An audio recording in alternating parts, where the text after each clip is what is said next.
our next episode of Leaders for Humanities. Today we have the honor to speak to Dr. Luigino Bruni, economist, historian, and scholar with profound insights into theology and ethics, whom Otti, my co-host, is going to present much more properly in just a minute.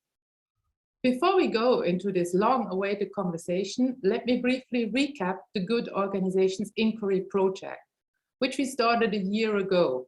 It is an inquiry into what is good in the context of modern business.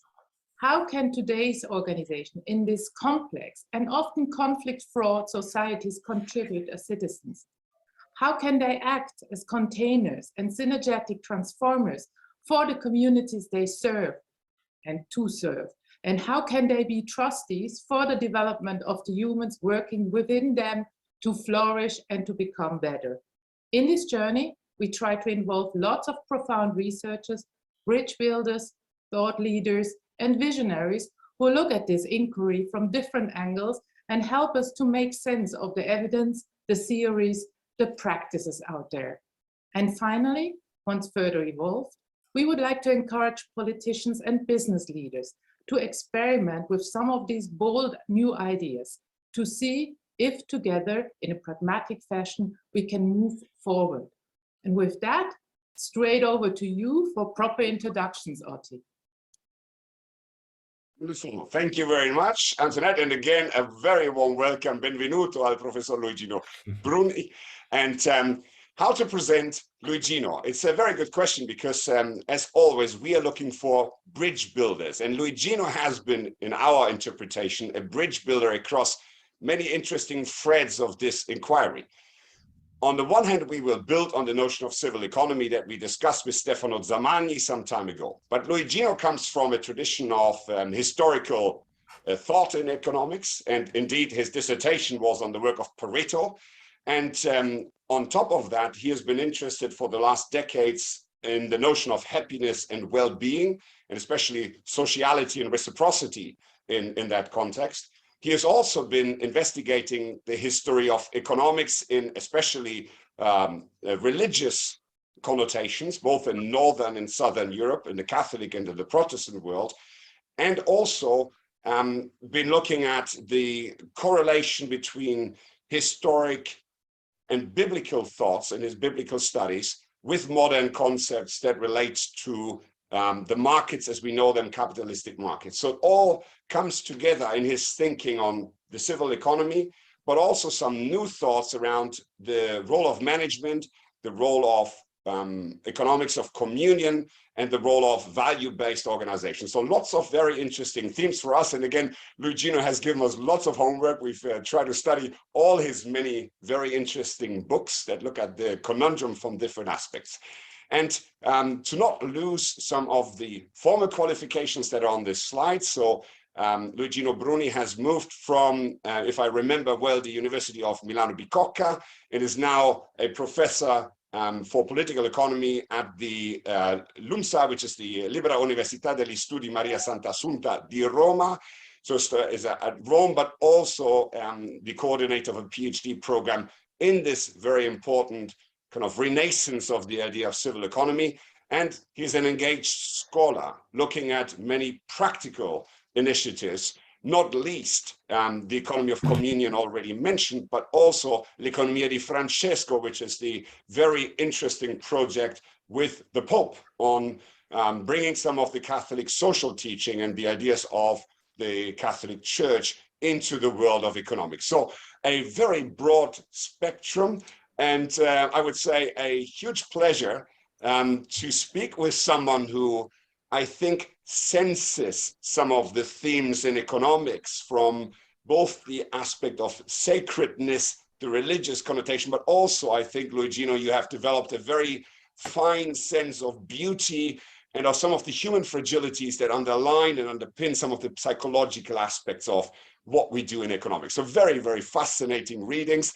And again, a very warm welcome. But as always, our presentation seldom does our hosts, our guests justice. So I would open to yourself, Luigino, maybe with one question. What is your charism? What is your mission and vocation coming into this world of economics and of business?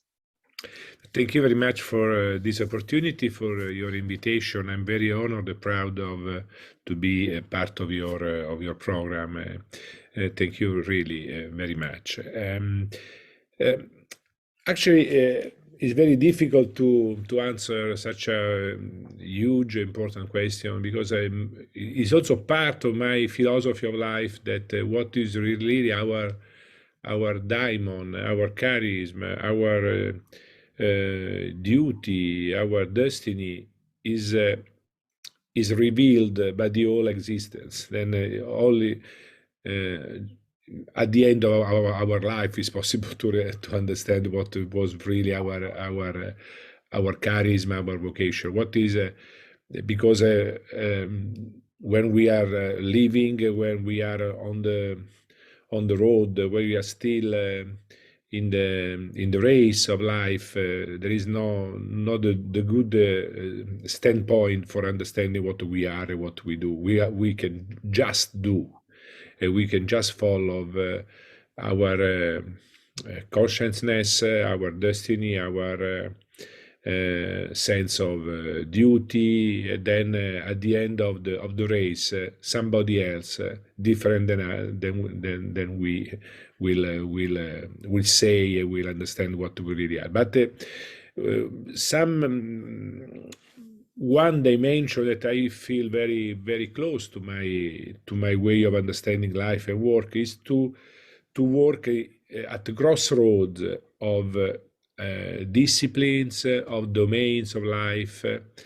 That is very difficult for me to define what is really my domain of academic research, because I started as a sort of standard historian of economic ideas, but soon I shifted towards economic and happiness, economics and philosophy. Then in the last 10 years, I'm working very hard on economics and theology, and always at the edge when the different disciplines cross one another, because I'm totally convinced that today we are in a sort of revolutionary era when the standard boundaries of 18th, 19th century disciplines are not anymore able to tell important and alive words. We need a new cross-fertilization among words, among paradigms, among disciplines, in order to understand reality, because reality is much more overwhelming, is much more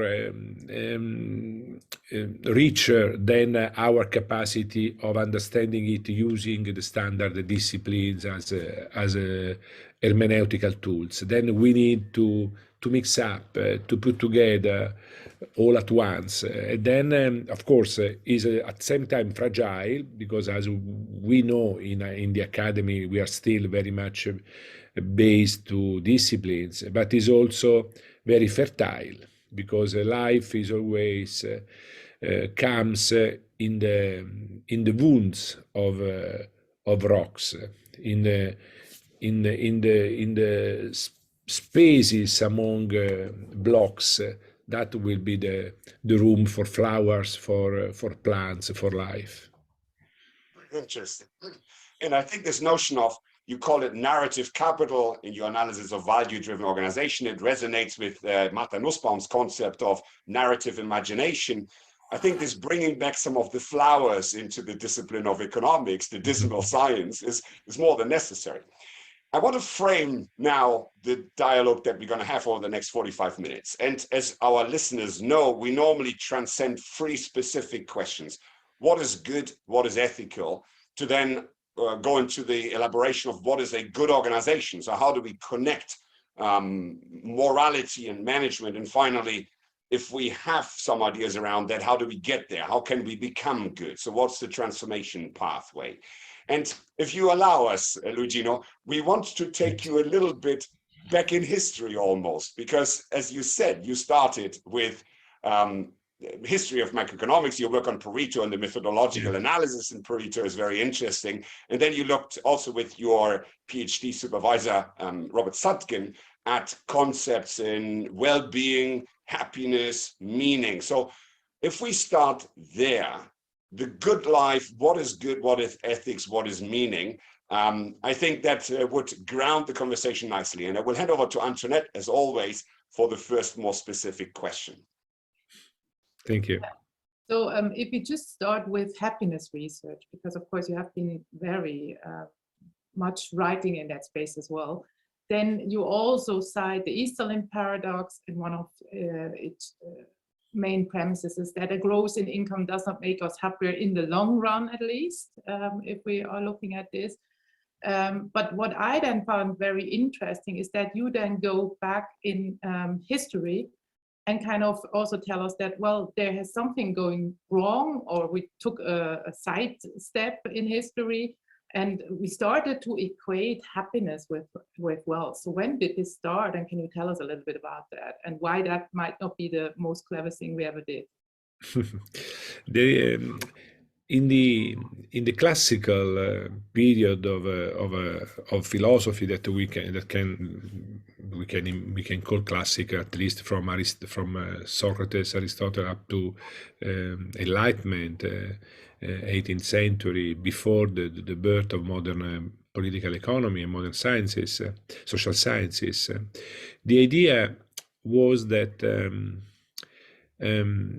happiness is something at least different. I wouldn't say opposite, but surely different than wealth and even than pleasure. Apart from Epicurus, that is a sort of brilliant exception in the path of Western philosophy, according to whom Epicurus, happiness is pleasure, but the mainstream of philosophy, from Aristotle to Seneca, the whole Middle Age, including the scholastics, Thomas Aquinas, all the giants of philosophy, of Middle Age philosophy, happiness is not pleasure.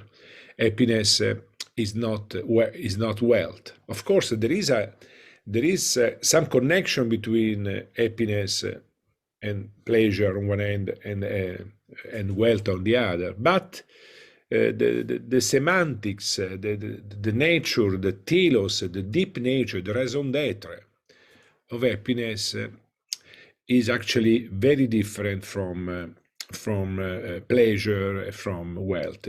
Even though in the Anglo-Saxon civilizations, in particular German, and also even more English, the words for expressing happiness, what we call happiness, happiness or Glück in German, actually don't help in understanding the real differences between happiness and other similar concepts. Because as we know in Aristotle, happiness is eudaimonia,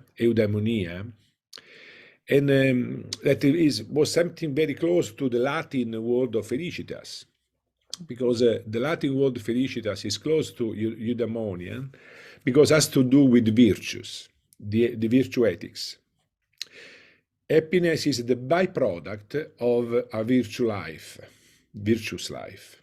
If you invest, if you cultivate virtues, you become happy as a byproduct, without intending it, without wanting it.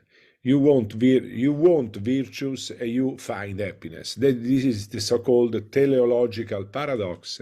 Then happiness comes doing something else.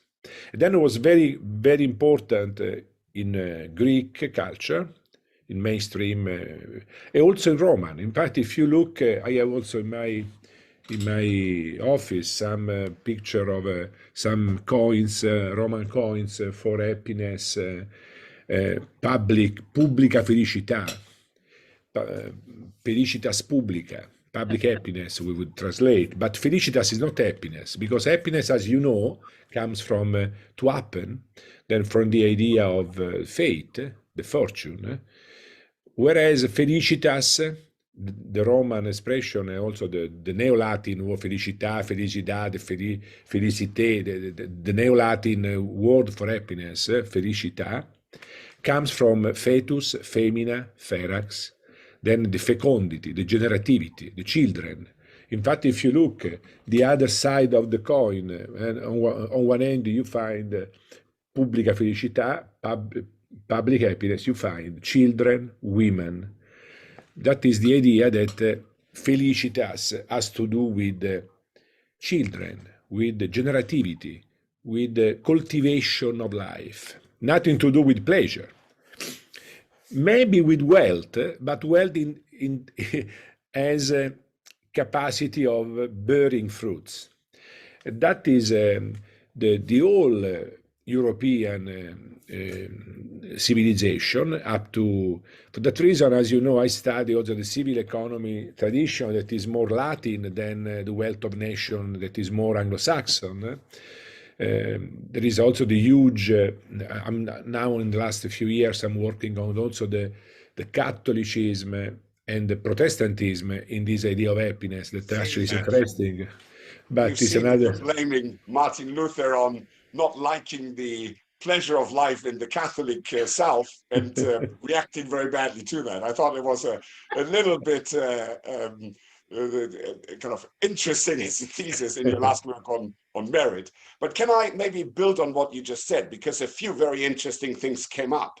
One, I loved the idea that you brought back, actually, you talked about feminine and children, and you brought it to the notion of oikonomia. So the realm of the economy in Aristotle was actually a realm of the women, and to a degree hierarchical, whereas politics was the realm of the peers of the men. And what you describe is that somehow when economics became a discipline, we left women behind and made it a completely male technical domain. So that was already kind of a bad start, so to speak, right? Independent of that Protestant notion that you bring in later in terms of the work ethos. But I wanted to bring out one other thought, which so you're differentiating eudaimonia, the good life, from the notion of happiness, and you describe very nicely how the concept of wealth takes over as an end in itself. At some stage you say economics becomes the science of wealth. And then you describe, which I found very interesting, with Beltham, the Epicurean tradition comes back, so suddenly utility becomes pleasure and the whole economy is about maximizing pleasure.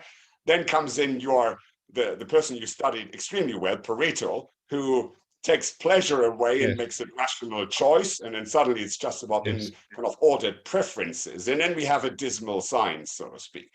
And I wondered, in that somewhere buried in your writings, there's a statement which didn't make me sleep anymore, because you said you were with Aristotle, but then you read Amartya Sen and you changed your mind. And you said that the notion of capabilities and freedom, so Amartya Sen describing development as freedom and therefore constitutive freedom as being the end, so to speak, the objective of development. For me, there was a difference between the notion of freedom, even in the Amartya Sen sense, and what you had described as the good life and meaning. But you at some stage said you were with Zen. Can you maybe go into this freedom versus good life? No, this is a very, very nice question, very, very huge. First of all, Aristotle lived about 23, 24 centuries ago. Then, of course, his idea of good life was some elements that are still interesting, but other elements, for instance, the role of women, was still back to a sort of archaic society, patriarchal society. So a bit different was the Stoic, the Roman Stoic vision of women. That was, for that, as you know, Martha Nussbaum left Aristotle for Stoicism also because of the different role of women. No? But of course, Amartya Sen is my contemporary, was also my master. When I started my PhD, I went to to England. He was still a master at Trinity College, and he's still among my really masters. But the other, I would say, reference point of my formation was is Robert Sugden, that is still critic towards Amartya Sen. That I'm between because I have because Robert Sugden consider Amartya Sen paternalistic in his vision of well-being. Interesting. And then I'm a friend of both, I'm students of both, but I also my personal idea. I think what is interesting in Amartya Sen is first is Asian Hindu perspective, not Western perspective into social sciences. Is a reflection on justice based on the two ideas of justice in Hindu tradition, and then all is narrative about a non-Western approach towards happiness. I think is still very, very generative, very, very fertile. And also his capacity of bringing into economic theory new concepts like rights, like freedom, capabilities, functionings, that are new things, new object of economics that's totally new, because before Amartya Sen, the language, and I really like his idea that development is the expansion of the set of freedoms. Then I feel a huge similarity, a huge, agreement on that. At the same time, I think the criticism of Robert Sugden towards the paternalism of Sen is still interesting, because there is when someone outside say, like as Amartya Sen, the life, good reason for the life you want to have good reason. Who is the referee for good reasons, if not the person? Because there is always this idea that there are something external, expert that will judge if you have enough good reason for your life. And then Amartya Sen and Robert Sugden is very critical towards that, because the only person to judge his or her good reason is the individual, not the expert. No, and then it's still true. But I still consider, after 30 years of working on the thought of Amartya Sen, that Amartya Sen is one of the absolutely classic of our time. It's impossible to study poverty, to study well-being without studying Amartya Sen magistery, because it's a point of no return for people working in my subject. I think there is a notion of so on Amartya Sen, to his defense, so to speak, because I have a little bit of a hesitance towards the individual freedom, but he very clearly says the freedom is socially constructed, and actually the responsibility, and that resonates with your own work, is always to cherish the grace of the individual. So there's an endless dance between individual and collective, and I think, Antoinette, that's where we want to go next. Well, also, I also find it interesting because Sutton has come up with the rationality, and that already, in my opinion, is a relational ontology. That is where I want to go a little bit, because so I found also the way he kind of criticizes Sen interesting. But I would like to go towards one insight of yours, which I found very beautiful, because I'm a trust researcher, and that is not only that you say we need sociality, and sociality is linked to eudaimonia, but you link that also with vulnerability. And you say, well, life is generated by relationships open to the possibility of relational wound. So I like that sentence, so I had to cite it. And that this has become a salient issue to us, not only through economics, obviously, because they're still in the I rationality, but also because we do have now an I and a thou. And we have to try to shield us from this other, from this thou all the time. Yes. And you have even said that we created immunization devices So the market is an immunization device, classical organizations are immunization devices. So I would like you to explain that to us, and then also to ask you, because I think that's most to my heart, how can we learn to be vulnerable again?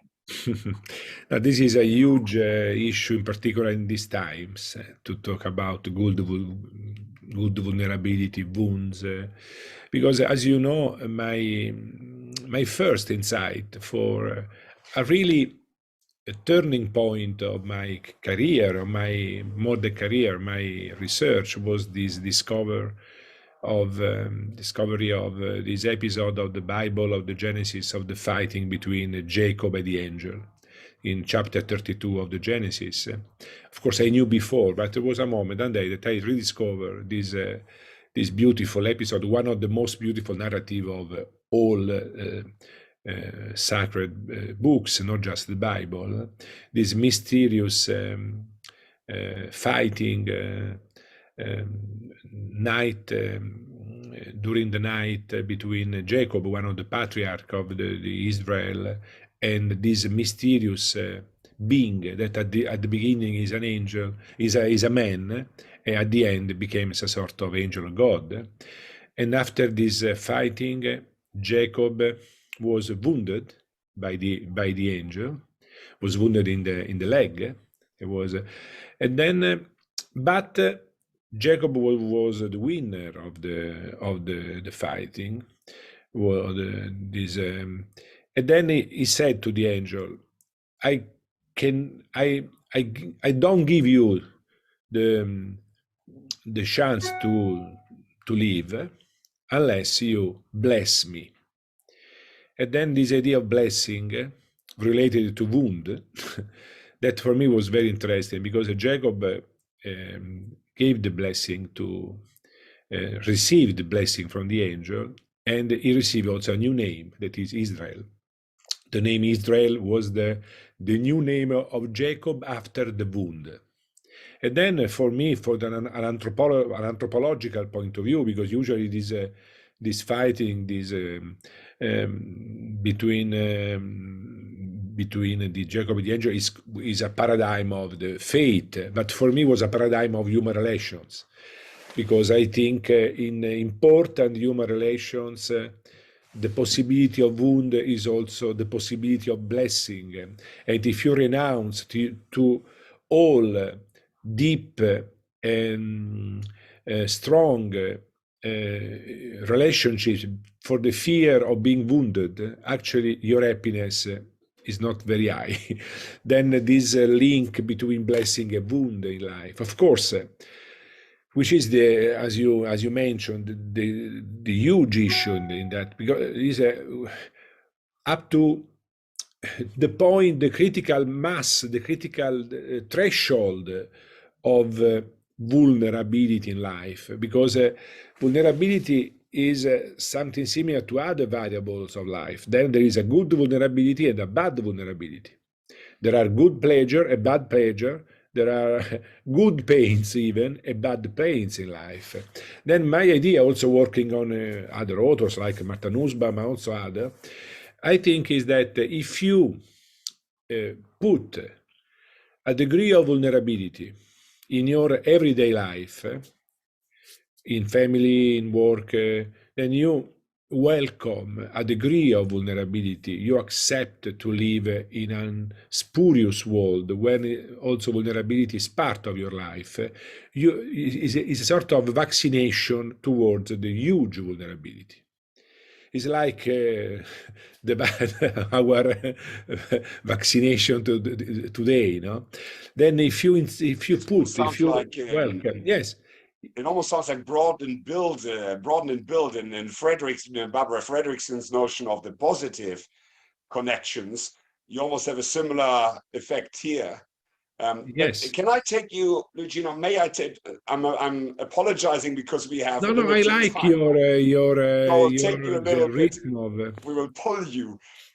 If we take that, so I love this notion of vulnerability, and you talk about the fragility, therefore, your fortunitas publica, this fortune is always an exposure towards the ruin of the other, because happiness is a fragile concept, because as Aristotle said, you cannot be happy without a friend. And I think there, your notion of Zen, of freedom, you cannot have friends without freedom. So to a degree, freedom is a prerequisite of virtue. And it all started to make sense. And I was almost thinking in eudaimonia, we always say it's the daemon, and people often translate it as the guardian angel. It's not so much a guardian angel, it's an angel that holds you to step into that vulnerability. So it's a daemon that brings you into that sphere of vulnerability, I think. It's all very interesting. Sorry, please continue. No, I wanted to take you from there to two important concepts before we then go into the theme of organization and society. Gratuitousness, which I think you also relate to agape, and reciprocity. You studied very, very carefully what I read. My notes are 185 pages, Luigino. So we've got a lot of materials from you. No, thank you. So from the vulnerability, and you call it the ambiguity of community, which is intrinsic in the relationships of humans, which, however, as Antoinette pointed out, you in the civil economy tradition suggest people have forgotten. We explain relatedness in science as a condition of happiness, but not as a source in the relational happiness. So can you bring out the idea of gratuitousness and gift, which is so prevalent in your recent papers, and reciprocity? No, yes, thank you very much. Another way for expressing what I'm doing in my activity, in the 20 years or more of research, is a way of understanding gratuitousness. Gratuità, that we said in Italian, is difficult to translate into English because gratuitousness is very ugly word, actually, because gratuità is the translation of gratia, that is the Latin translation of charis in Greek, that is much more than gratuitousness, that is, or maybe gratuity, that is the tip in USA, as you know, and something quite different. Then is my idiosyncratic, I would say, research project, because it is really overlapping with many of my subject of research.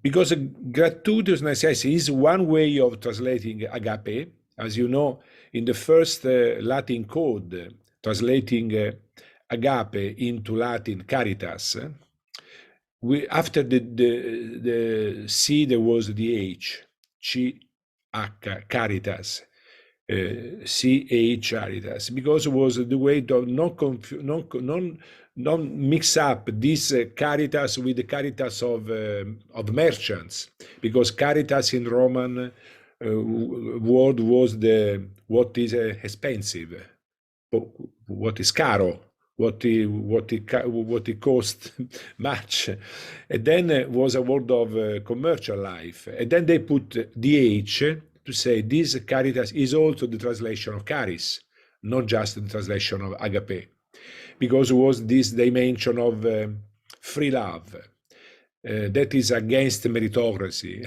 There is all the dispute between Augustine and Pelagius, that then we are saved by grace and not by merits, our merits. And then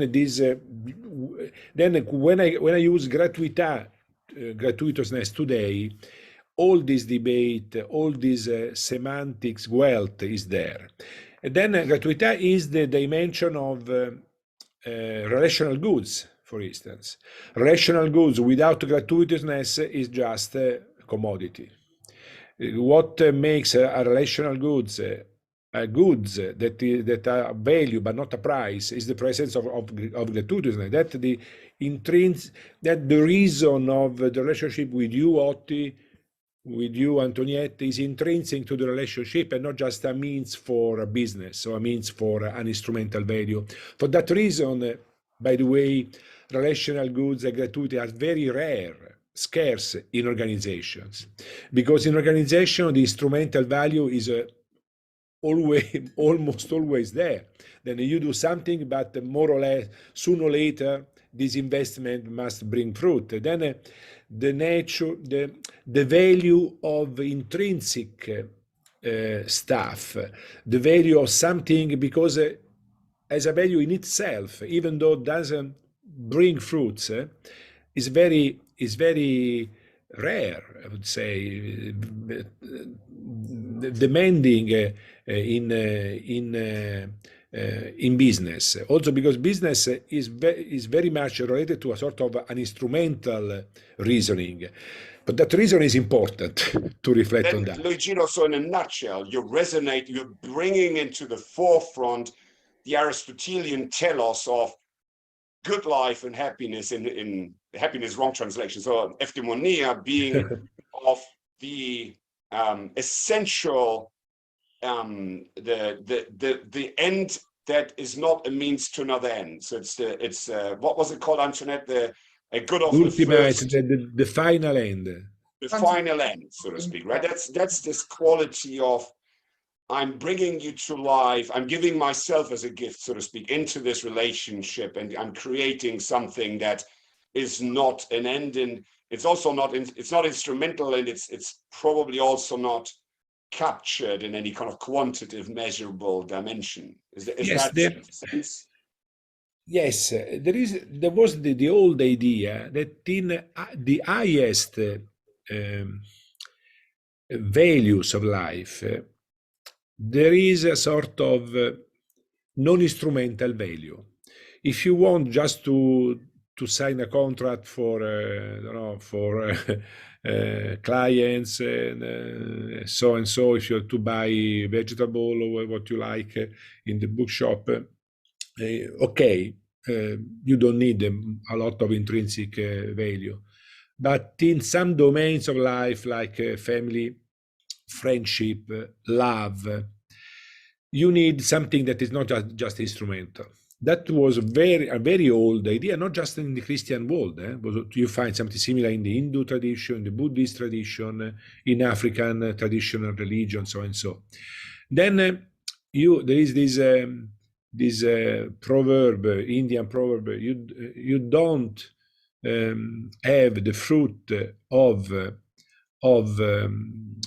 virtue if you milk the virtue. You need something that is a generosity, that all the virtue, generosity, magnanimity, this idea that you need to something that is more than cost-benefit analysis. And being an economist, why I'm working so much on gratuitousness, on the kind of reciprocity that is an encounter of gratuity and not just an encounter of interest. Because being an economist, knowing the rationale of economics in our world and imperialism of economic reasoning all over the world, I'm very much concerned about the reduction to everything to cost-benefit analysis, even in family, even at school, even in the church. Then I would say, no, please keep some domains free. Now you sound a little bit almost like Max Weber, who doesn't want to infect the Lebenswelt, but I mean, I can 1 century later. We discussed it this morning, the other concept, and we, unfortunately, I mean, the time is running. I don't know. Okay, we can take a few minutes more if you want. It's more, but I mean, because the next step for us was charism, of course. And it's so funny because Max Weber writes about almost two strands of organizing: the charismatic organizing, which resonates with your work, and the institutional build-up, right? So we wanted to go a bit into charism. Yes, charism is another work. Yeah, charism comes from charis, that is the same root of gratuitousness. Then there is a huge overlapping among concepts. Something where, again, the essence in the relationship, I think you're bringing out with charism in the work you're doing, also this essence of dedicating our work to something that goes beyond ourselves, because he also said the quality of charism is always about the common good and bringing people into this position of vulnerability between themselves, but also towards faith, almost something larger than them. And I thought that is very interesting. It brings out a spiritual reading of organizing as a practice, as a verb. No, thank you very much for this question about charism, because charism, as I mentioned, comes from charis. It is the same word of gratuitousness in English, gratuità in Italian. But the semantics of charism of Max Weber is just one, because he took Max Weber is a giant. I am also a follower of him, because he's an immense sociologist and philosopher. But the way Max Weber uses charism is not the only way that in the Western civilization. In particular, is not the way of St. Paul to the Corinthians, when St. Paul said, each person in the church has his own charisma, and not just the special personality, the huge leaders, so and so. That is another possible understanding of charismatic leadership. But charisma is also popular, is also spread among the population. It has to do with the daimon, with the vocation, with the destiny, with your place in the world, which is my calling.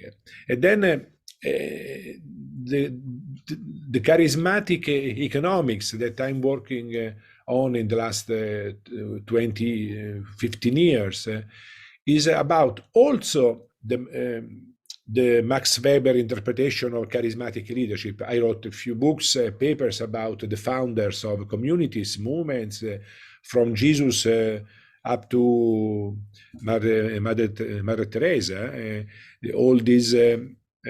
Then also about vulnerability, because when a special person with a charismatic leadership creates a community, that community is at once strong and fragile, because it depends totally on this charismatic leadership. As Max Weber, according to me, properly said, the charismatic community ends with the end of the founder. And then this fragility, vulnerability of communities founded by a charismatic leaders. Then there is a huge experience during the life of the founder, but a very fragile after, in the second generation. I just published. Luigino, may I interrupt? Because we want to go to the organization next, and you already started to talk about value-driven organizations. I follow you. So I just wanted to do an incipit here. And by the way, I will afterwards share with you one author who, at least I believe, suggests Weber as saying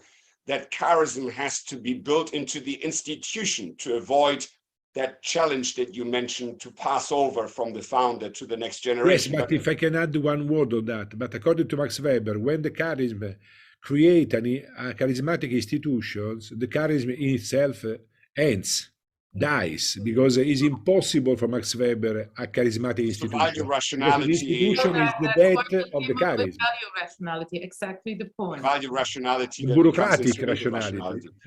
Very interesting. I want to, because out of time, even if you allow us a few minutes overrun, I think we need to get out of the first section in Antoinette. With the rational good with both of you, yes. Correct, but I think there's so I want to what impressed us most is like in terms of the first question of what is good. So you're bringing sociality back into the science of happiness. From there you go into an investigation, and very interesting in your book on reciprocity and the different strategies, and also how to build a gap and the problems with that. So you bring reciprocity in. From there, you more also with Stefano Zamagni develop the notion of Antonio Genovese's civil economy and the market as mutual assistance, and bringing the quality of the relationship back into the kind of exchange relationships that have been immunized, as Antoinette said, in this modern capitalism, and have been protected against that fragility, but by doing so, we have misunderstood the equation. We're depriving ourselves of the happiness that we could have with the capitalism, so to speak, there is today. And I think that is a super interesting reading of modernity. And also, I think very nicely relates to many people who have observed this masculine nature, technical nature of the economic science, which deprives ourselves. of the vulnerability, of the wound. Right? Among other things, yeah. I mean, we had something, Antoinette, you don't want to pick up the market virtues challenge that we had prepared. I wanted to allude to it, but I don't think we have the time to go into that paper. No, but we can use other few minutes because I'm happy to talk with you. Oh, you don't know how many. Then we will challenge you a little bit. Let Antoinette go to the virtues first then, because I think that's a very interesting conundrum. Okay, yeah, well, I mean, you probably have to explain to those who haven't read how you develop the tailors of the market and then come up with the virtues. But what I wanted to say, so I was always almost going a step further, because in your newest writings on meritocracy, yes, you seem to kind of be a little bit trying to go beyond that. If I read that correctly, yeah, maybe a bit more, because I think you want to bring it in, you want to find a place for agape even in the market. And then you say, well, maybe we need some deliberation. Maybe we need to have some democratic deliberation to find out what are really the virtues of the market, which is a different logic than what you developed earlier. And to be honest, I found that even nice, because I have the feeling that you also, next to agape, maybe also want to bring the common good and the social value back to the market. So maybe we can take it from there then. May I add to that, Luigino, to bring out the challenge that we had? So we spoke to lots of virtue ethicists, so Harry Tsoukas and Alejo Cizon and Blaine Fowers and many others, and they all suggested that in the taxonomy, in the definition of a virtue, the notion of the common good has always to be prevalent. So you cannot define a virtue without also relating to the common good. Now, in your critique, I think in 2008, also a few years back, of the virtue ethicist criticism of the market, you basically say the virtue ethicists are always saying market relations are focused on extrinsic goods, therefore by definition the market cannot be good. That is wrong. Let me redefine the market as a practice. The practice, the telos of the practice is mutual assistance. On that basis, I can derive a number of virtues in the market. But you explicitly state it's not the role of the market, as Antoinette just said, to focus on the common good. It's to focus on the mutual assistance, the beneficial relationships between the parties, which of course means if I'm an arms dealer and I go to someone to sell my arms, as long as there's benefit in the relationship between us two, it would count as potentially virtues, which is in direct contradiction to the reciprocity as well. So the other part, do not forget about that, yeah. And the reciprocity in that. And it also, I think, contradicts Stefano Zamagni's suggestion that the market needs to be common good, which is a multiplicator, not an aggregator. And you again state very specifically that public happiness is an aggregation of the individual relationships that are being created, where Stefano told us, no, forget about aggregation, it's a multiplication. Can you disentangle this for us? Because as Antoinette says in your paper on merit, you go to Habermas for the very first time, and you try to say, actually, market virtues are not everything. It has to have some religious or civil virtues to start with, etc. So for us, this was very interesting. Thank you, Otti. I think, for instance, that it's not always good to find a sort of absolute and total internal consistency in an author. For instance, I'm totally convinced that Anna Smith problem, that the consistency between the theory of moral sentiment and the wealth of a nation is still open, because I think they are not fully consistent with one another, because people change mind. This is part of an open mind scholar. I belong to these people changing mind, because because when I start, because I was educated as a very, how to say, strong Christian Catholic, and then the idea of gratuitousness, the idea of intrinsic motivation, the idea of which was very important in my personal life. But when you try to study, to interpret, to research, starting from a strong ideology, that is something interesting as an engine for research, but it's also dangerous because there is not the therapeutic distance between you and the world. And then I had a sort of, as I mentioned, a sort of obsession about to show the importance of gratuitousness. Okay, when I became an adult scholar, in I don't know, maybe this year, I don't know, the last few years, adultship is not something easy to.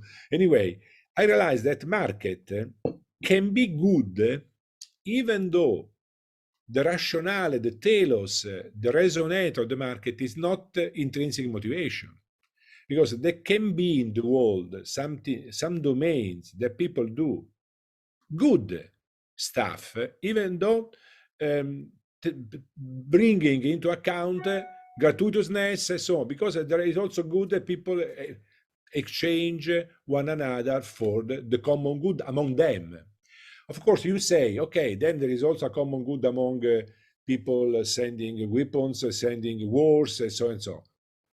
I would say this is the vulnerability of any theory.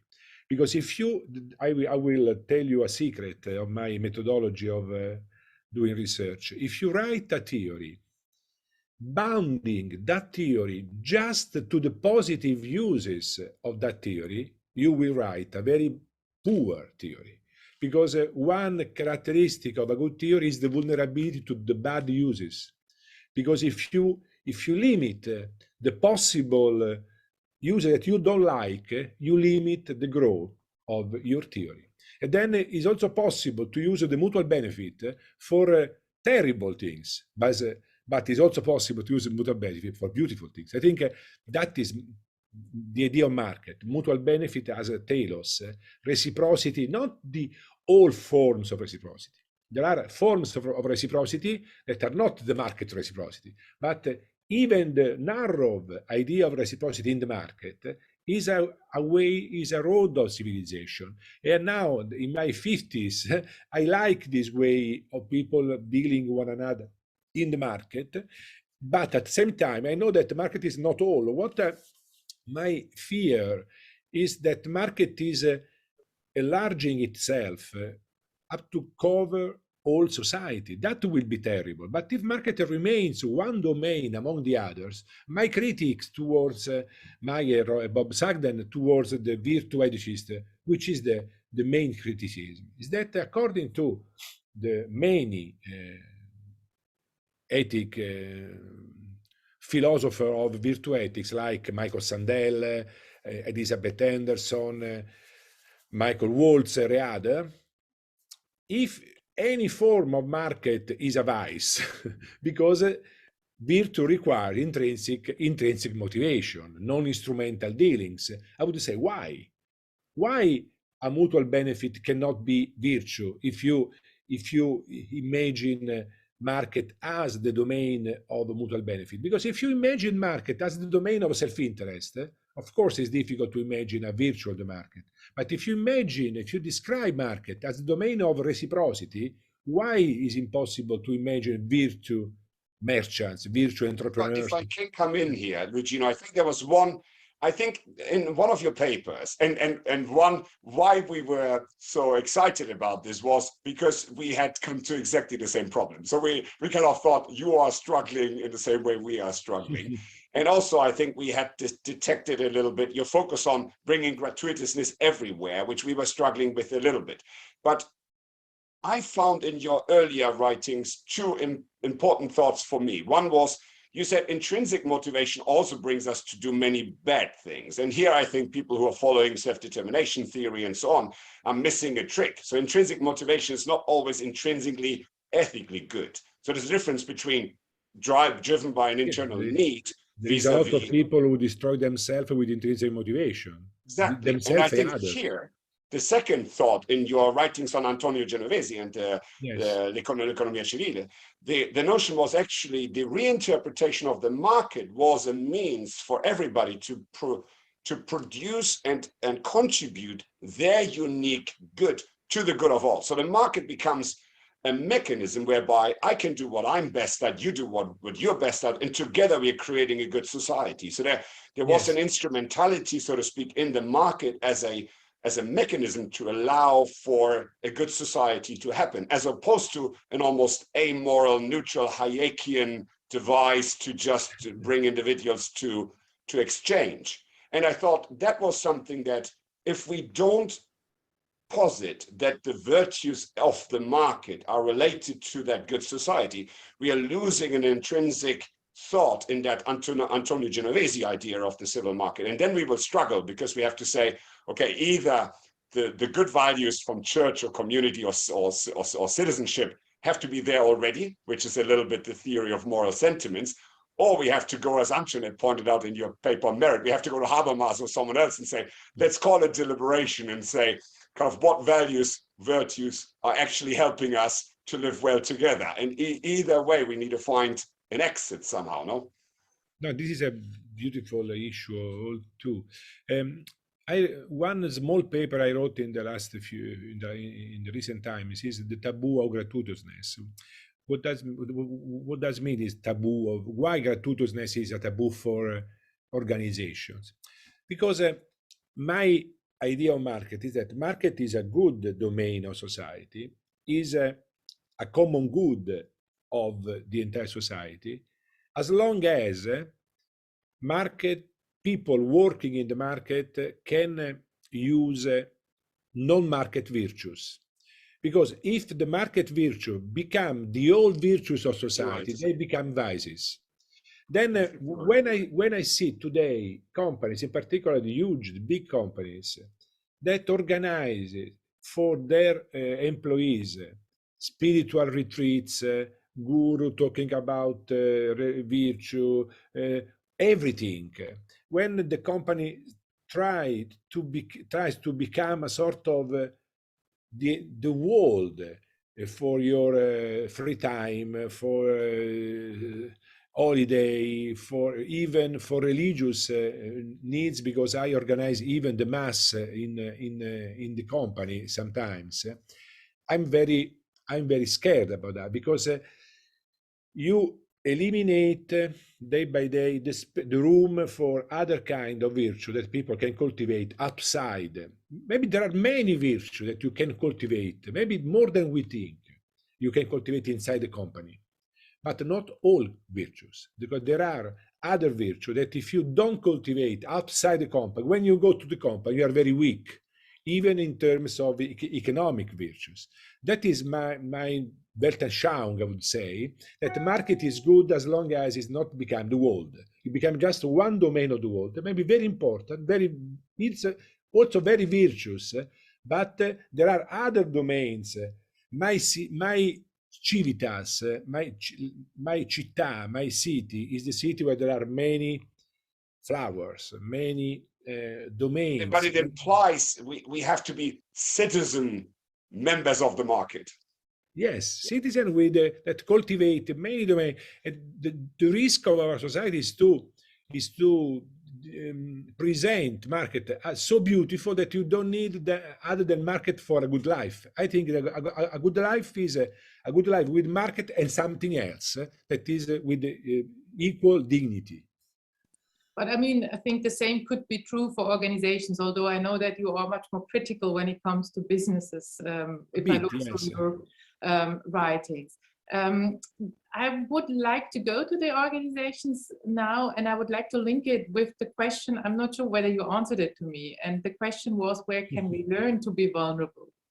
And I think that you look. Sorry, probably yes. That's okay. That's okay. It's a hard one, and it's also something most trust researchers cannot answer. So in that sense, you would be even in good company. But I was kind of wondering whether we can learn from the economy of communion in that respect, and whether you can also tell us a little bit what is the community there, what's the function of the community, how are organizations looking like, and how does this interplay in exactly also this learning to show vulnerability? Yes, this idea of vulnerability is, as I mentioned before, very quickly, this idea of the homeopathic approach to vulnerability. That if you put a bit of vulnerability inside the body, you will be very robust towards the huge vulnerability. When, for instance, think about the economy of communion companies, why some of them was very strong during the crisis? Because if you spend time in ordinary times listen complex, problematic clients that they come to your bank, to your company to talk for very time-consuming issues, and you spend time for them because you consider a value to do that.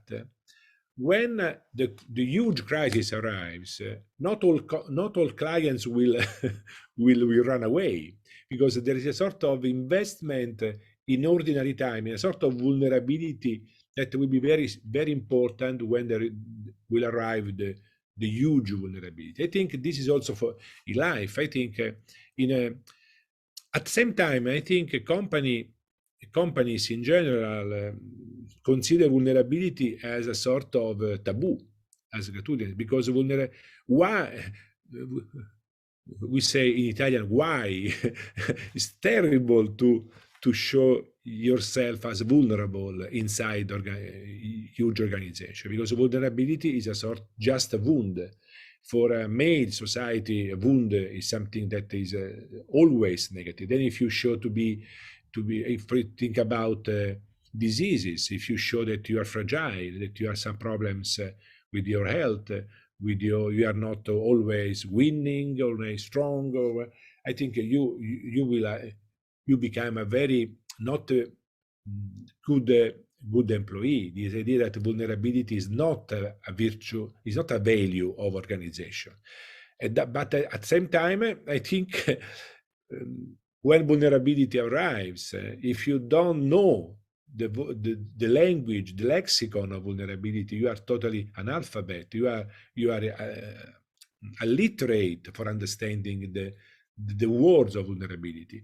And then today we are entering in a time of vulnerability for pandemic issues, for wars, and so on. So we must learn the vocabulary of vulnerability in everyday. For instance, my impression today in looking at how our leaders, political leaders, deal with this crisis, with this war, the impression very strong I have is the lack of competence of people that they know this kind of vulnerability, because maybe they are expert in economics, but not in this kind of vulnerability. I think we need also someone expert in organizations, in vulnerability inside organizations, and not just coach, counselor, and psychologist.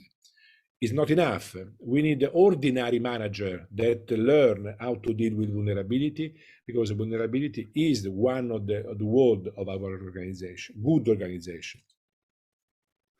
Can I build on this a little bit? I think one of the big disappointments, so to speak, intellectually, that we had was we are on a mission to, as Antoinette pointed out at the beginning, to create good organizations. So our hypothesis is, like you say, with the market, and again, Stefano Zamani said market is the genus and capitalism the species, so we can recreate a type of market that is intrinsically good. And we are exploring the same hypothesis to say we can create a type of organization that is intrinsically good.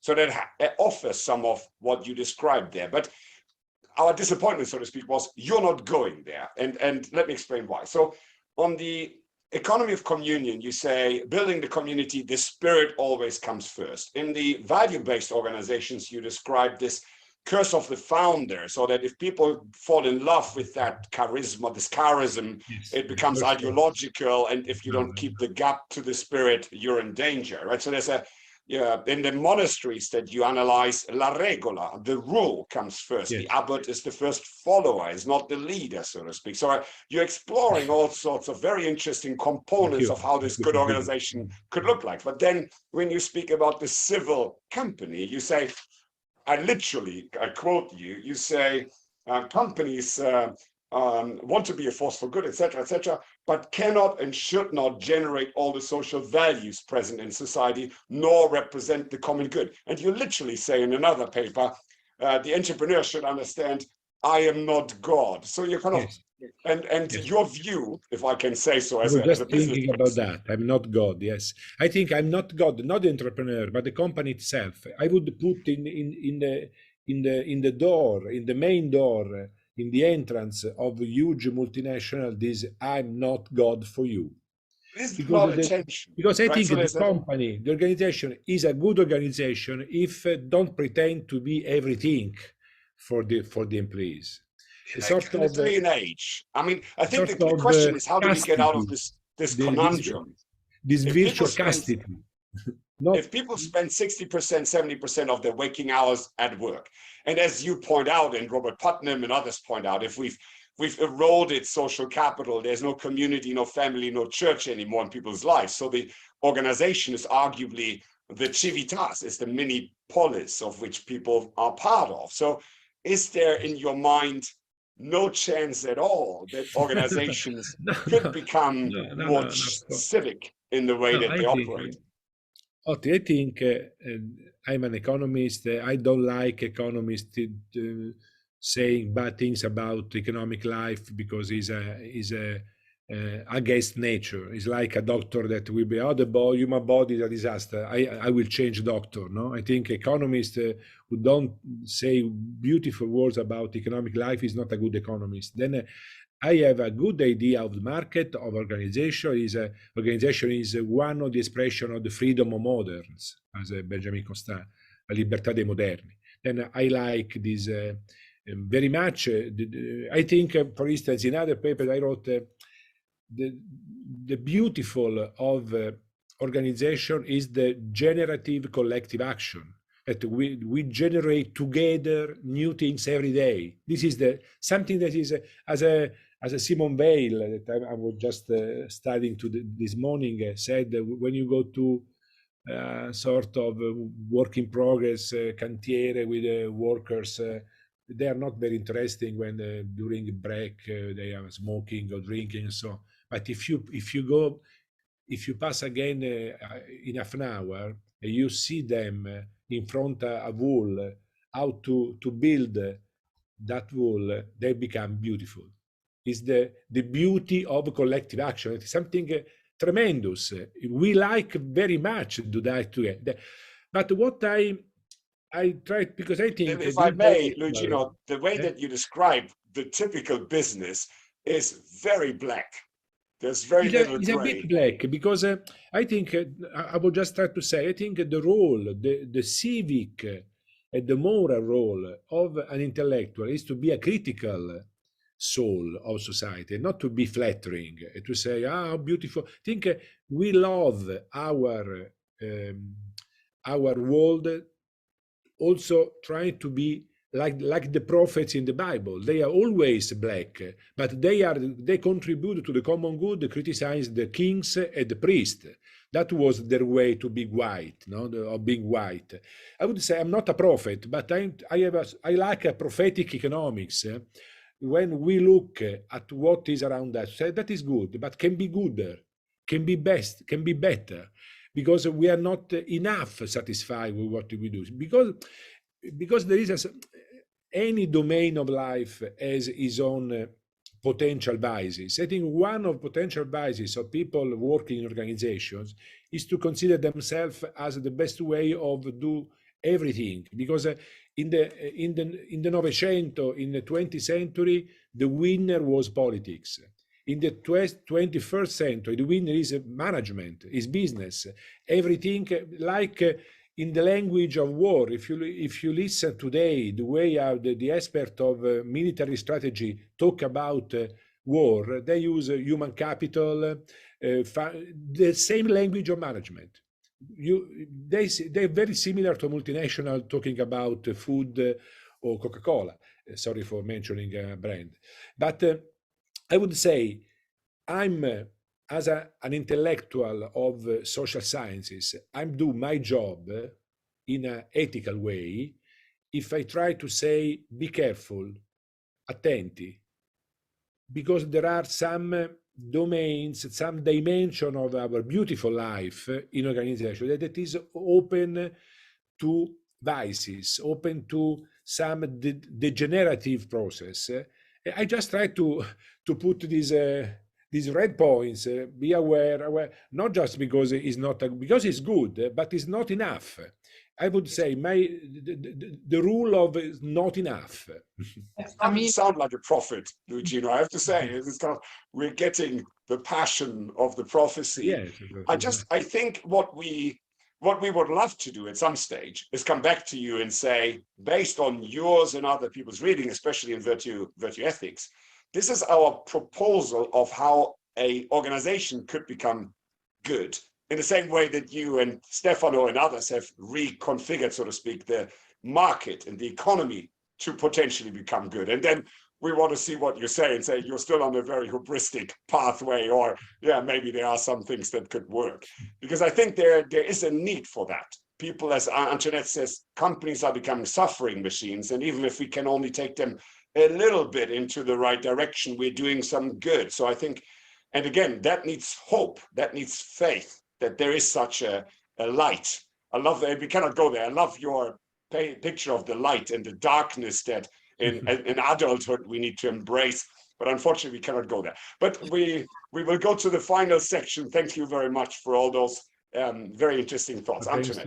Yeah, I mean, what we have to note, and I think that's really important what you just said, is that there is, of course, the risk that this is making organizations yet more strongly bathing in hubris, and they already abuse their power to a certain degree, or no, to a high degree, I would say, so especially multinational organizations. I think in that realm, that is also kind of a tension we also need to hold. And I think we haven't held that tension yet enough in our quest to bring in the virtues to organizations. So there, well, thank you very much for that thought already. The last part is always thinking about how can we bring the change into the world. And I think what you are doing very strongly, and we would like to learn a little bit more, is of course the Economia Francesca. And I think Francesco, see, I made it a woman already. Francescana. It's difficult because the female pope is going, we're going to have to wait for that, I think so, but anyway. Here I was really interested because I think this is how you envisage that you bring change to the world. And I just would want to know if you would bring it into your own words. How is that movement going to enable the societal change? Yes. Just to say another word about my vision of the companies, about the economy of Francesco. When we started with Pope Francis, this movement, now I met first Pope Francis in 2018, then it's about 4 years. It's not very much, but it's enough. Then the first idea was to involve economists, PhD students. But I said, dialoguing with some friends working with me in the economic community, why just scholars and not entrepreneurs? Because we cannot change economy without managers, without entrepreneurs. And then 0.5% of our young people working in Francesco are managers, are change makers, are entrepreneurs. And the other half are PhD students or students of economics.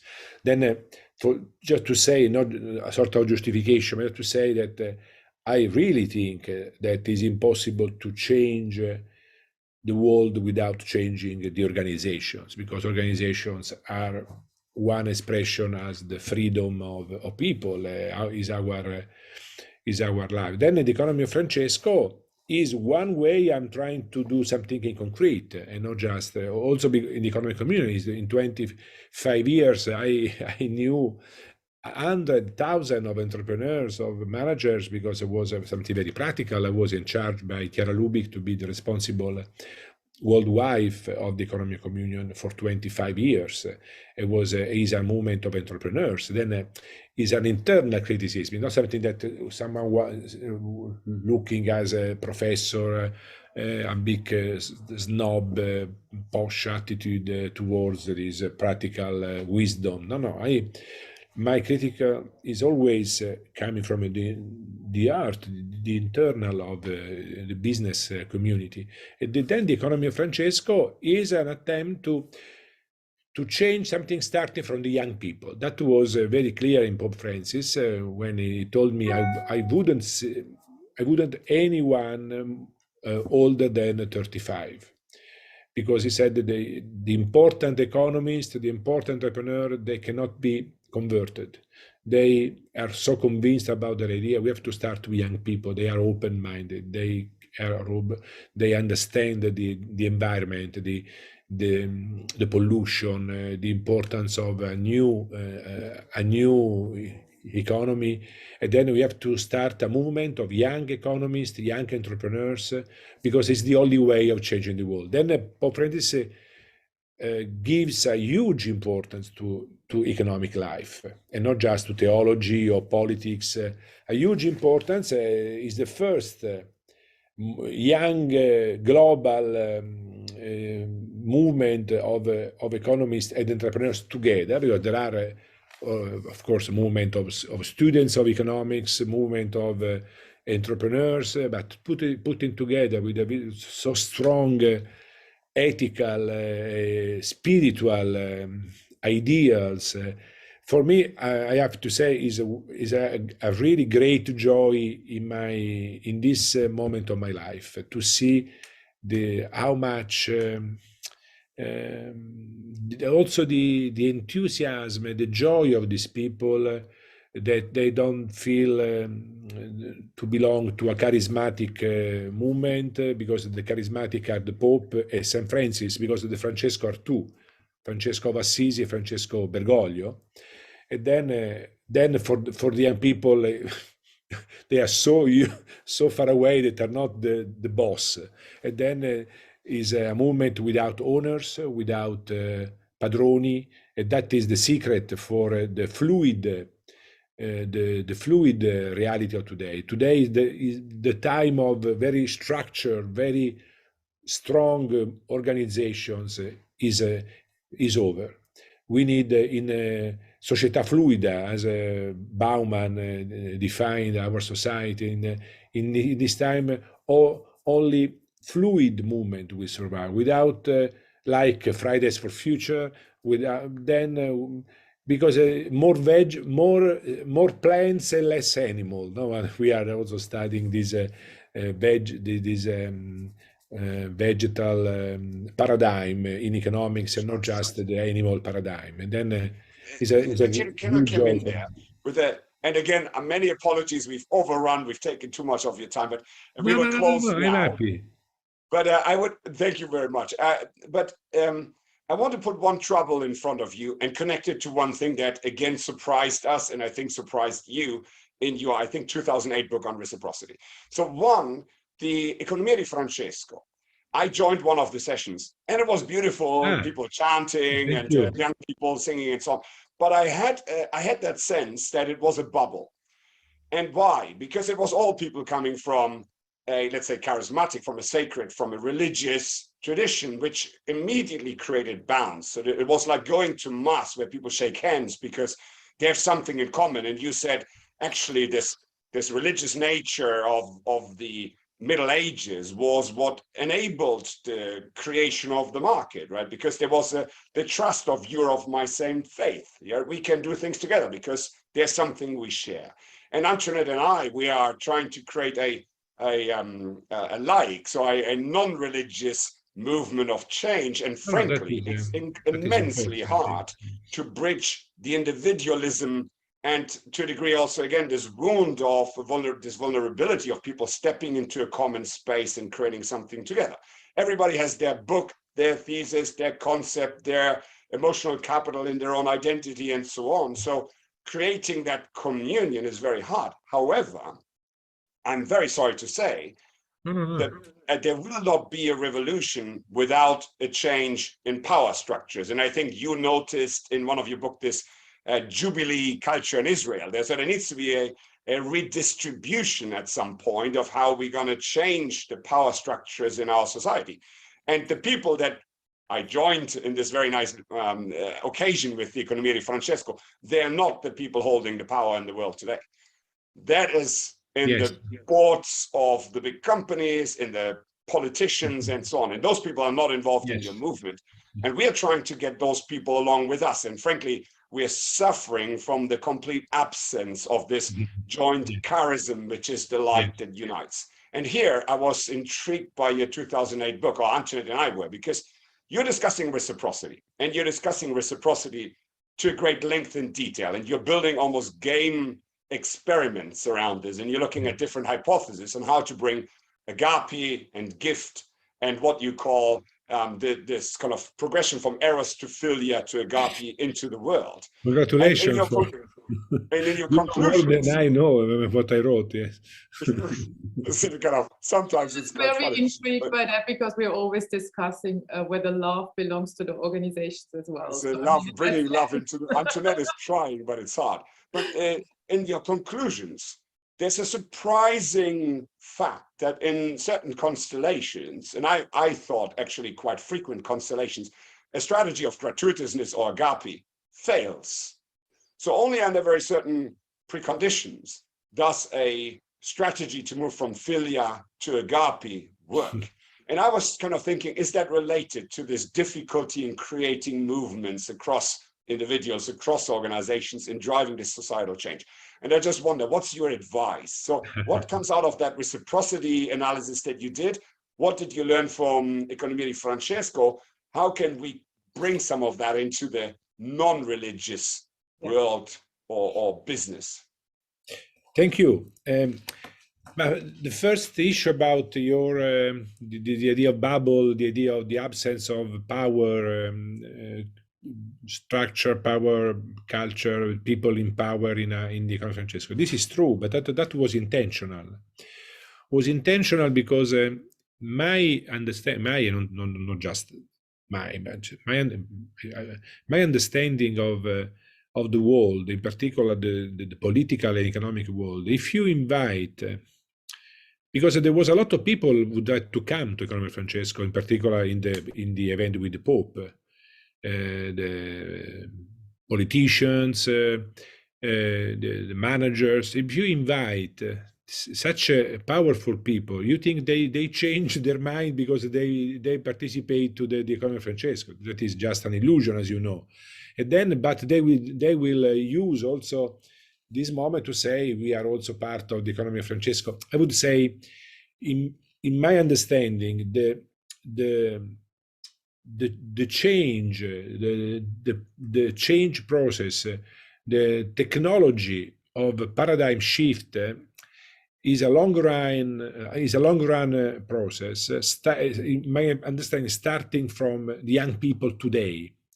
Maybe these people, if they belong, if they are, of course we have to grow. Maybe if they become thousands of young economists, if they are good economists, they belong to the responsible organizations, the responsible of the department of the government. Maybe one day, not in 20 years, maybe in 5 or 7 years, something will change. But to invite in a passerella, like, because the first idea I had of course, with a sort of naivete in my mind, was to organize with the Pope something similar to the peace, Religion for Peace in Assisi of Giovanni Paolo II, but not with politicians or with religions, but with economists.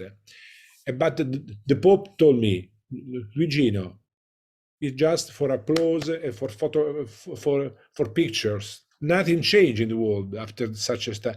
And then let's go with young people. Of course, is like a cultivation of a field. You need years and not just the political cycle of election that is important. Of course, we also need people working with the people in charge now. There are other realities in society doing that, but the nature of the Economia di Francesco is a nature, is a youth movement, and for that reason, in the long run, we will see maybe some fruit. Then consolation, no, I'm anti-consolation. If I would define myself in a synthetic way, I overcome the need of self-consolation. That was important in my first stage of career. When you look for, there are many things to do, but we do something. We must be a bit happy for this publication of some books, some papers. Then self-consolation. No, in this, in the last 10 years, I abandoned this search for consolation. I'm totally unconsolated, but not because I would be a sort of stoic. No, because I think the research, the quest for consolation is the trap of every kind of scholar that consolating, looking for what the consolation of what you have done in the past and not what you have to do in the future. Then I trust much more in the future than in the past.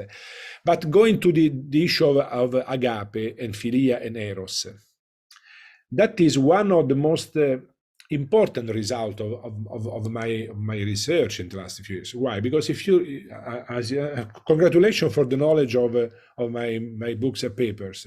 I don't know if it's a merit, but thank you for my personal point of view, private point of view. One of the messages of that books and papers with Alessandro Smerilli, other people, is if you put together in a two strategies world, non-cooperation and cooperation, two radical strategies, always cooperate, never cooperate. There is no way that people with a cooperative attitude will survive. There is no way. There is no hope. The only hope for people like agapic strategy, the people with the motivation of changing the world, can survive themselves first, is to create a sort of alliance with tit for tat strategy, with some form of reciprocity. That is a sort of intermediate strategy between the always and never. But the presence of intermediate is essential for the radical people like agape. Then agape without philia, no hope. Then people like economist Francesco, with a sort of wish, a sort of desire, ideal of changing the world. By the way, Otti, I'm very secular, even though I'm a believer. Because the life is long, you learn that my religion of 30 years ago and my religion now are very different from one another. And I'm very much interested in people that they don't have any any religious attitude. But the divine, the spirituality, the religion is still a huge energy for social change. And in our society, in the after ideological world, I think is the only one remaining, more or less, for you. No, not the only one, but is at least is very powerful, because people believing in invisible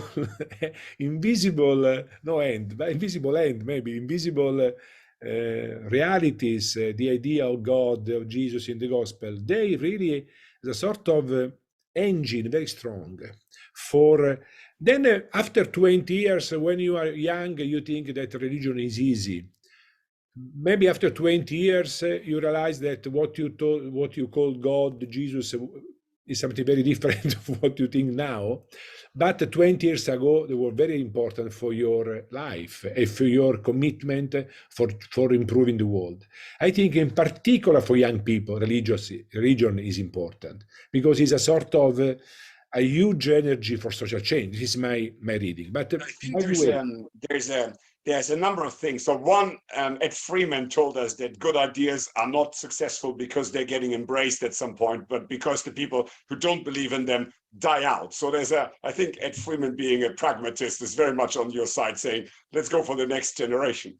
On the other hand, I'm thinking there are lots of good people in large organizations who want to do good and who wouldn't qualify under the young kind of idea, which again is funny because Aristotle wouldn't have accepted anyone below the age of 35 in his Lyceum in Athens, but nevertheless. But many people who want to do this change, who are lonely and who kind of hitting the wall because they have nowhere to go and they have no support. So I think my message to Francis is be a little bit compassionate with all those people who are there and want to do good. Not everybody just wants to take pictures and be there to kind of for what did you call it? The need for consolation. But there are people who really want to do well and who need that support. And also, I think Frank Martela was telling us about this notion of need for religion, but more in the James Fowler sense of religio, something to put faith into that doesn't necessarily need to be metaphysically another entity or an estate, but they need. But then I just want to say that is why you should keep on writing on gratuitousness and agape, because even people who are not believing in an official religion or are not member of the church, they can very often, if you ask them what is life all about, then they come up with exactly that. So this is great. Turn it into narrative capital. Like you're right, we need a new charism. This world is deprived of charism, and we need to find a narrative capital to bring people along with us on this journey. Because again, I love your notion of when we get old and we suddenly don't see that light anymore. You are young. You're still. Well, I'm also 50, right? So there's a Yes, I the hair makes the difference. I didn't know that. But you know what I mean. I love this idea that at some stage, the light. That's the point. But at some stage, the light is the light of youth, and that enumeration with the original charism is going away, is dissipating. And then, like you describe it in your book, we're throwing out all those things we created over the years. And suddenly we realize the light is not there, it's darkness. But I think the darkness isn't really darkness. It's another, another charism your idea to be found. I like and many people are in this situation, right? We need a new charism. There is this beautiful sentence of San Lorenzo, one of the first saint of the church. La mia notte non ha oscurità. My night has no darkness. It's a night, but there is also light in night. I totally agree. Also in our time, I think there is no more beautiful time than our time for living. I'm not a pessimistic or cynic person. I'm just a critical thinker, because I think it's my duty as a scholar. But I think the role of religion, I'm saying something that is delicate, but I think it's true, is similar of the role of the search of wealth in Adam Smith's Theory of Moral Sentiment. If you remember Adam Smith, when he described the boy looking the owner, the landlord passing by the car, the horses with very rich, he said, how rich is our landlord? One day I will become rich too, and I will be happy. Smith said, no, it's self-defeating, this idea of the young, is a sort of deception, the idea of the boy. But this deception is the invisible end, because this deception rules the world, because he will become rich, he will create jobs, wealth. At the end of his life, he will realize that he's not happier than his father, poor, but in that way, the world will go. I think that religion is something similar. When you are young, full of love, full of enthusiasm, the idea of there is something higher than just your houses. There is some ideas that is in the paradise, is essential for doing beautiful stuff. Maybe when you are at the end of the day, you realize maybe it's more complex, the idea of God or Jesus, but in the meantime, you spent, that was also my experience. The religion of my youth was essential for what I did in my studies on poverty, on gratuitousness, on agape, on everything. Even my job in the economy of communion, 25 years spent for supporting. Maybe now I'm 55, I say, okay, probably I was a bit naive in understanding the religion, but it was a sort of a providential naivete, because it was a sort of engine for spending my life for huge ideas, and not just for my career, for my family, for my for something that for that reason I think Adam Smith idea of invisible hand is very important in many domains of life, not just in economics. It's this notion of choose your, so it's Albert Camus in The Plague, right? The absurdist, so the notion of the absurdity of life. We find our lives very meaningful, but clearly it is meaningless in the context. Sisyphus, no? The might of Sisyphus. Yeah, the Sisyphus. So but I think we discussed it also with Frank. So there's this notion that at some stage in The Plague, in Camus' work, people, in spite of death in front of, or maybe because of death in their surroundings, because of the fact they couldn't leave the village, they start to embrace themselves and the humanity that transcend themselves, and they're refined. So I think I took the idea that life might be absurd, but if we choose our invisible hand, if we choose our charisms wisely, there are ways to reignite, re-enchant the world in a way that is beautiful. And I think this notion of Aristotle, who uses beautiful and good as one word, so there's an aesthetic quality to life that we can attain if we make our happiness dependent on the relationships with others. So this notion transcending ourselves in the spiritual domain, but also in the relational domain. So I think choosing the invisible hands wisely, and I think Sferrazzo talking about your concept of civil economy. You know Roberta.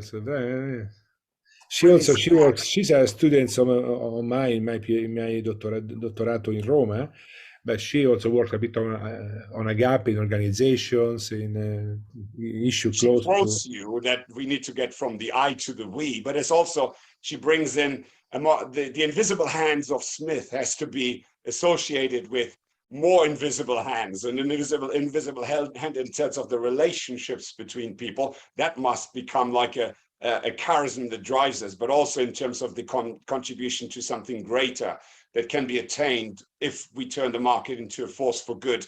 And I think what Antonio Genovese had in mind, and it's always this, economy wasn't meant to be a discipline by itself. It's sandwiched between philosophy, why are we here, and politics, let's build something together. In the middle of that muddle is economics. And I think we need to go back to that notion. And just by showing people that, I think is very powerful. So I want to really thank you for that. You've given us lots to read. This was a beautiful conversation. Ideas. But Antoinette. I hand over to Antoinette, I think, for a closing round. What do you think, Antoinette? Well, I also just have a conclusion, more or less, for myself at least. Maybe that's not in the same big words, but as a trust researcher, I have to come probably to that. I think we started with the happiness advantage, as a popular American TED talker is saying. So saying that we are having to focus more on happiness utility, he said, on hedonic happiness, rather than on merit all the time. But we very clearly sorted out, well, that's probably also not the way to go, but the way to go is to go to eudaimonia, where relational goods are very important. And for me, again, it's all about sociality and vulnerability. I just want to come back to that. I think if we are not learning again to show our vulnerability, then we are going to have a very impoverished life. And I can also see that with technology, etc., coming on. And for that, we discussed a lot of options how to bring that vulnerability. You said a little bit at least, and have the language. So now we spend a lot of time also talking about the right language, about the narrative capital. But I would also like to take up one sentence you said I really like, because I think we need to create institutions, and that's not only the market, but of course also the organizations, which allow for generative collective action. So I really love that. And of course, by all the time living this vulnerability as well. And that for me, I take that away as probably the most important thing you have brought to us, but that's just my subjective way of looking at our conversation. And before you close, Luigino, if you allow us to finish with you and your reflections on the call and anything you would like to share with our listeners afterwards, I would love to leave you with one thought, and that is, please don't give up.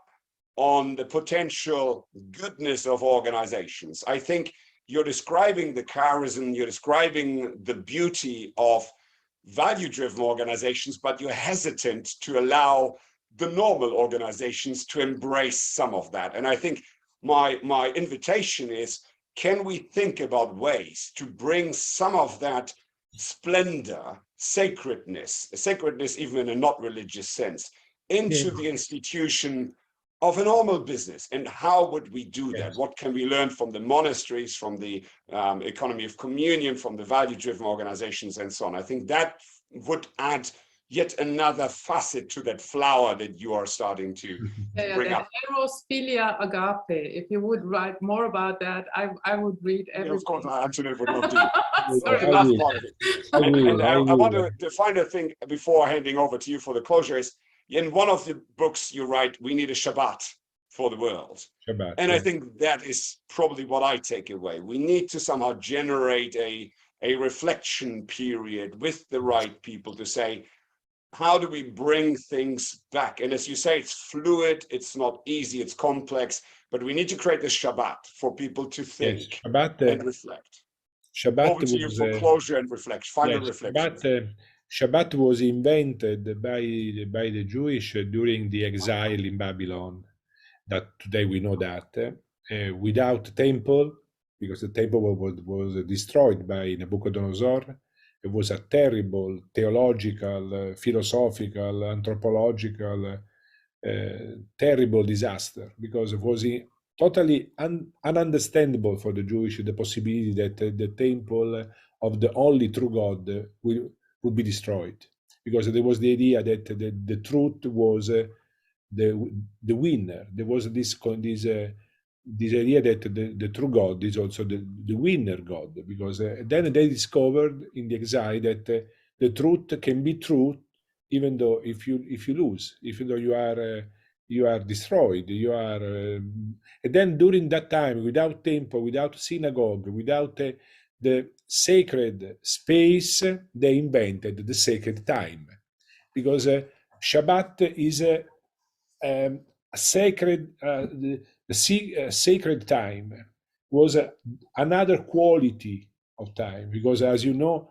when the Jewish enter into the Shabbat, Shalom Shabbat of Friday night, they enter into another dimension of time, when there is sort of cosmic fraternity, no difference between animal and man, between even the grass, the plants and man. Then that was invented during the exile, during the most terrible period of it. Maybe this exile we are living now can be also a moment for inventing something new for the planet, for us, for organizations, because the organizations, I think today, they must slow down. We ran too much. It was unsustainable, the pace of our organization, in particular the economic organization. We need to breathe. We have to give time to the earth. We have to give time to our soul to slow down. And I think because I love organization. Organization is something beautiful. There is very little more interesting in life than working with the other inside organization. My final, I wouldn't say my final idea, because I think what you said is already a beautiful conclusion. I wouldn't also add too much words. Is that I think that the organization of tomorrow probably they have to reduce the idea, the goal of control the soul of their people, because the people of organization can become good workers if are really free of giving. I can give Luigino to my university and not only Professor Bruni if I really feel free to do that, because if there is not the possibility of giving Luigino then all my creativity, all my enthusiasm, all my joy together with Professor Bruni, and I give just Professor Bruni, my university will fail, will collapse, because every organization needs Luigino together with Professor Bruni, but Luigino is a gift, it's not a contract. And then you have to create the conditions for freedom where people can donate to what you cannot buy. And then I like organization with more degree of freedom, where you don't control any process, you don't control the soul, the interiority of people. And that will be organization where people can flourish as beautiful realities as we are as human beings, Homo sapiens. What a wonderful conclusion. And I can only say grazie mille. Good to know. Grazie Otti, grazie mille, è stato un piacere. Antoinette. And thanks everybody for watching. No, grazie. Oh, I mean, that was beautiful, really. We learned such a lot. Well, beautiful for me. It was a beautiful morning with both of you. Thank you very much. Thank you very much. So, take care.